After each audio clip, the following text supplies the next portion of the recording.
Este podcast se presenta gracias al programa de apoyo al periodismo independiente del Grupo Bancolombia, porque una sociedad mejor informada está más protegida.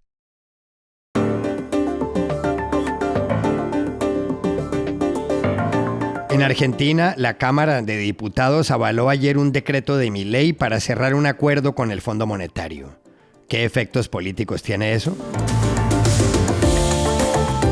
En Costa Rica, el presidente Rodrigo Chávez acaba de encabezar una marcha para exigir la renuncia del fiscal general. ¿Cómo entenderlo? En Colombia, una comisión del Senado de la República hundió el martes el proyecto de reforma laboral de Gustavo Petro. ¿Era bueno o malo? Hola, bienvenidos a Y esto no es todo, el podcast del Georgetown Americas Institute de la Universidad de Georgetown en Washington, D.C. Soy Juan Carlos Iragorri, desde Madrid. Soy Paz Rodríguez Niel, desde Buenos Aires. Soy Jorge Espinosa y estoy en Bogotá. Es jueves 20 de marzo y esto es todo lo que usted debería saber hoy.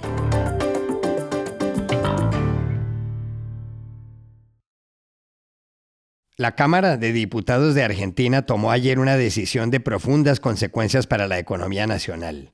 Avaló un decreto de necesidad y urgencia, un DNU, que autoriza al Poder Ejecutivo a negociar y cerrar un nuevo acuerdo con el Fondo Monetario Internacional. Los detalles del acuerdo se desconocen. Lo que sí se sabe es que el presidente Javier Milei había firmado el decreto el pasado 11 de marzo. Ayer, una vez los diputados manifestaron su posición frente a la norma, el secretario de la Cámara leyó el resultado. Se cierra la votación. 129 votos afirmativos, 108 negativos, 6 abstenciones.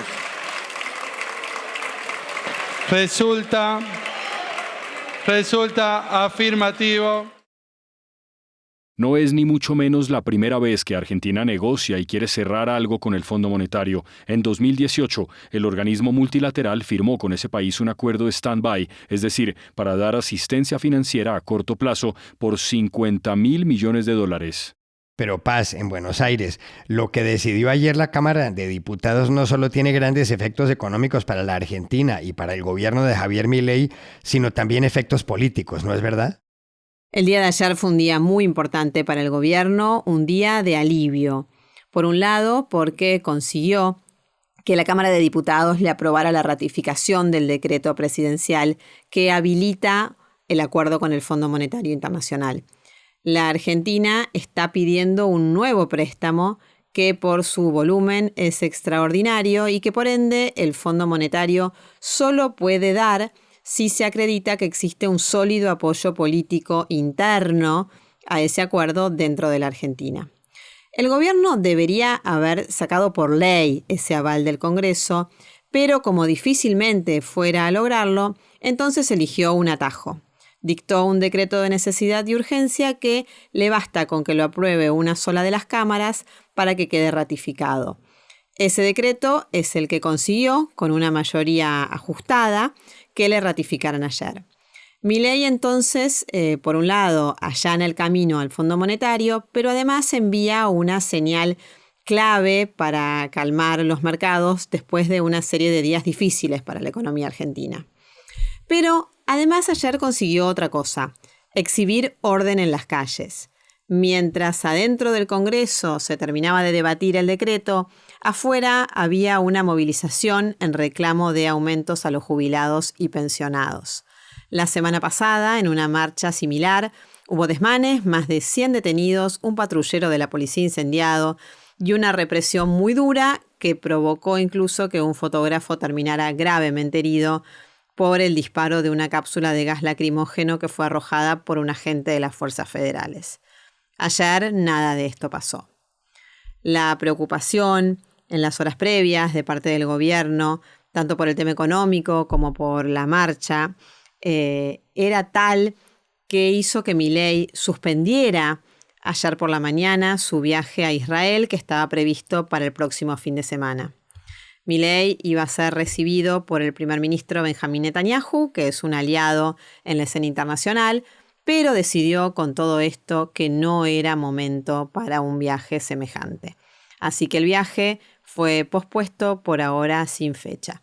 pero en definitiva, al final de la jornada, el gobierno puede respirar bastante aliviado.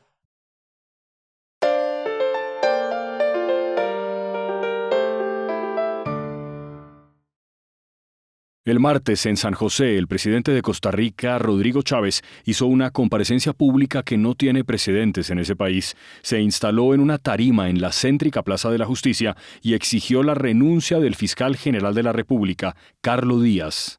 Díaz tiene varias investigaciones contra Chávez. Una se refiere a una presunta red paralela que patrocinó la campaña presidencial. Otra a un permiso que se le dio al empresario Alan Pacheco Dent, amigo de Chávez, para talar árboles en el bosque Gandoca Manzanillo, cerca de la playa. El asunto es que el martes, cuando Rodrigo Chávez se puso frente a los micrófonos en San José, dijo que todos los costarricenses saben que en el Estado democrático deben convivir los tres poderes: el ejecutivo, el legislativo y el judicial. Y añadió esto. Y todos somos respetuosos de las institucionales, de las instituciones. Lo que no aceptamos es que corruptos como Carlos Díaz hayan capturado nuestras instituciones. ¡Fuera! ¡Fuera! Nunca que se recuerde, un presidente de Costa Rica había hecho algo así, menos aún en una de las democracias más sólidas de América Latina. Quizá por eso, el presidente de la Corte Suprema de Justicia, Orlando Aguirre, pidió respeto para la división de los poderes públicos. Conviene recordar aquí que el fiscal general Carlos Díaz también ha sido investigado. Una de las causas estuvo relacionada con el supuesto favorecimiento de una subalterna.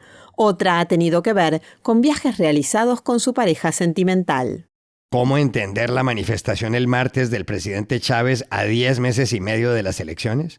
Llamamos ayer a San José al politólogo Gustavo Araya Martínez, docente de la Universidad de Costa Rica y de la Facultad Latinoamericana de Ciencias Sociales.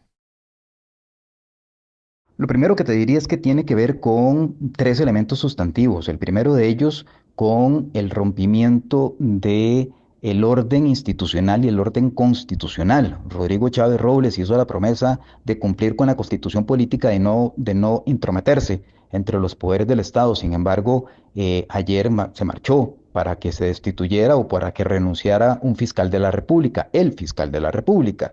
Esto es igual como si el presidente de la Asamblea Legislativa marchara hacia Casa Presidencial para exigir y convocara una marcha para exigir que Chávez Robles destituya o que renuncie Marta Esquivel, quien ha sido señalada por un caso de corrupción.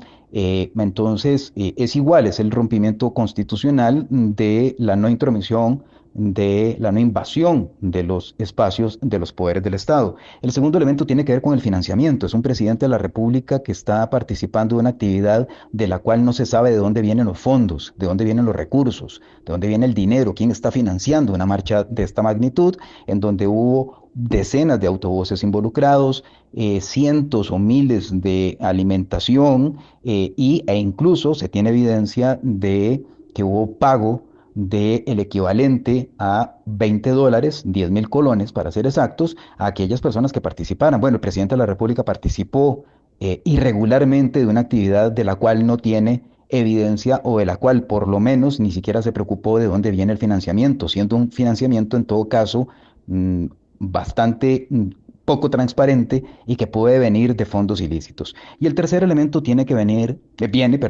de la prueba de que esta marcha no era para nada solamente esta irregularidad inconstitucional y esta irregularidad en términos del financiamiento, sino que además se constituyó en una plaza pública de carácter electoral.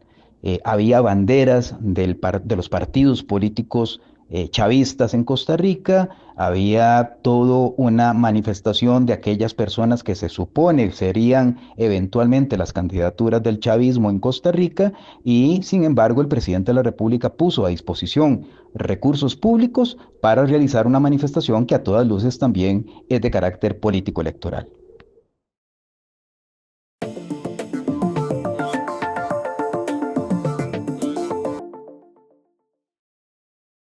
Este podcast se presenta por cortesía de Movistar Empresas, el aliado que está transformando y potenciando negocios en toda Hispanoamérica con soluciones digitales en cloud, IoT, seguridad, conectividad, Big Data y advertising. Movistar Empresas, siempre el camino seguro.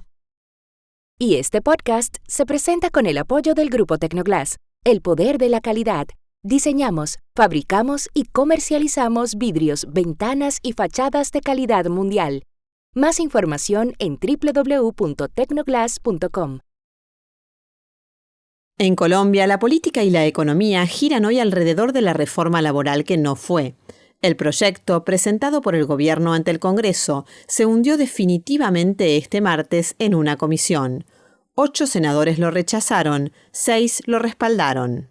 El proyecto pretendía, entre otras, que el recargo nocturno se pague a los empleados a partir de las 7 de la noche y no de las 9, que el de los dominicales y festivos fuera del 100% y no del 75% como es actualmente, y que los practicantes que estudian en el SENA, una entidad pública, recibieran el salario mínimo.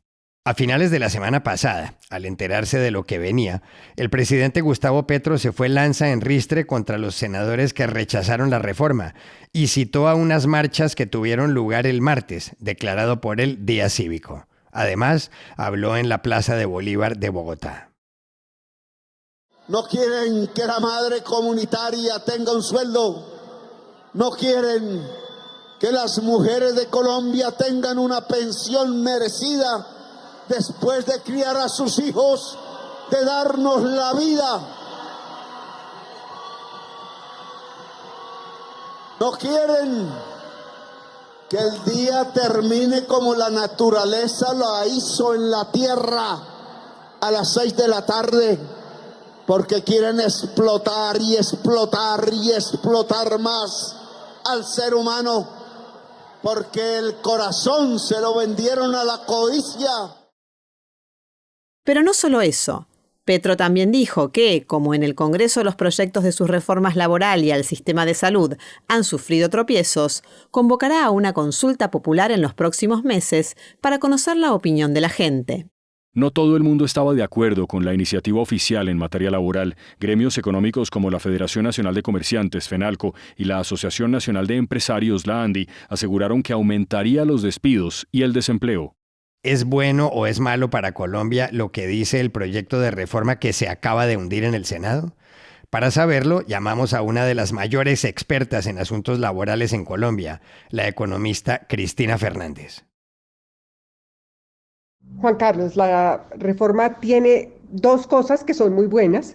La primera es que crea un régimen para los repartidores domiciliarios que les permite cotizar por horas, algo que hasta el momento no es posible en Colombia. En este régimen, la plataforma paga el 60% de la cotización y el domiciliario el 40%. También tiene un artículo que permite a los trabajadores por cuenta propia y a los pequeños empresarios cotizar de esta manera por horas, que es fundamental.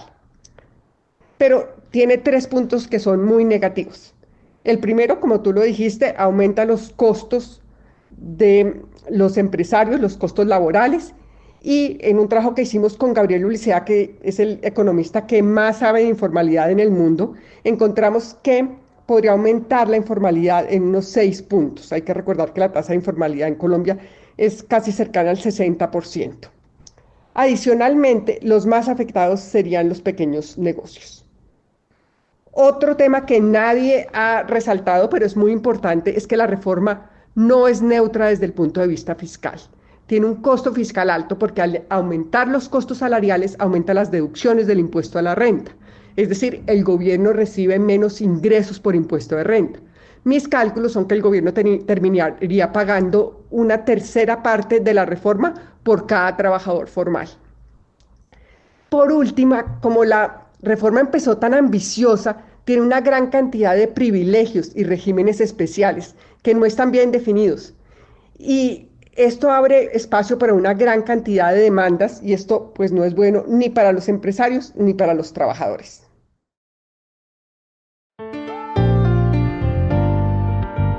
Y estas son otras cosas que usted también debería saber hoy. En el Brasil, el gobierno del presidente Luis Inácio Lula da Silva presentó el martes en la noche ante el Congreso un proyecto de reforma tributaria. El objetivo es que quienes ganen hasta 5.000 reales al mes, unos 820 euros, no paguen impuesto de renta y que quienes ganen más de 50.000 reales mensuales, $8.200, paguen hasta un máximo del 10%. La tributación brasilera ha sido inequitativa, según los expertos, pues obliga a pagar proporcionalmente más a quienes ganan menos. El presidente de Estados Unidos, Donald Trump, dijo ayer, tras hablar por teléfono con el presidente ucraniano Volodymyr Zelensky, que la iniciativa de paz en Ucrania va por buen camino. Trump le expuso a Zelensky su interés por controlar la planta nuclear de Zaporilla, hoy en poder ruso. Por otro lado, se supo que el conflicto entre Trump y el juez James Boasberg, que prohibió la deportación de centenares de miembros del Tren de Aragua a El Salvador, puede ir a parar a la Corte Suprema de Justicia.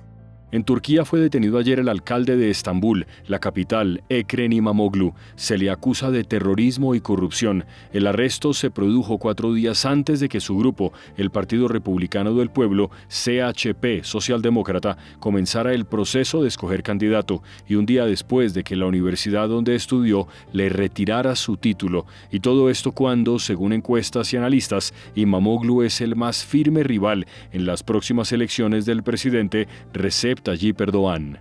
Y aquí termina Y esto no es todo, donde siempre habrá más. En la producción estuvo John F. Burnett.